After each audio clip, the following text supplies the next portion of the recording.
அல்லாஹ்வுடைய தூதர் ஸல்லல்லாஹு அலைஹி வஸல்லம் அவர்களும் தன்னுடைய வாழ்நாள் முழுக்க அழைத்தார்கள் அல்லாஹ்வை.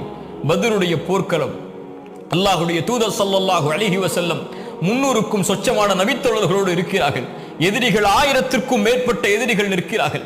அல்லாஹ்வுடைய தூதர் ஸல்லல்லாஹு அலைஹி வஸல்லம் உடனடியாக அந்த முஷ்ரிக்குகளுடைய கூட்டத்தை பார்த்தவுடன் கிப்லாவை முன்னோக்கி கரம் ஏந்தி அல்லாஹ்வை அழைத்தார்கள். யா அல்லாஹ், நீ கொடுத்த வாக்கை நிறைவேற்றி விடு.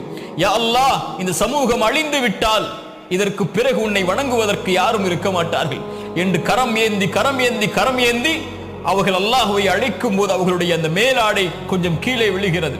அவர்களுடைய நண்பர் அபூபக்கர் சித்திக் ரலியல்லாஹு அன்ஹு ஓடோடி வந்து அல்லாஹ்வுடைய தூதருடைய அந்த மேலாடை எடுத்து போர்த்தியவர்களாக சொன்னார்கள், அல்லாஹ் உங்களை ஒருபோதும் கைவிட மாட்டான், அல்லாஹ் அவனுடைய வாக்குறுதியை நிறைவேற்றுவான். அல்லாஹ்வுடைய தூதரே, ஹஸ்புக, போதும் அல்லாஹ்வுடைய தூதரே, போதும் அல்லாஹ்வுடைய தூதரே என்றார்.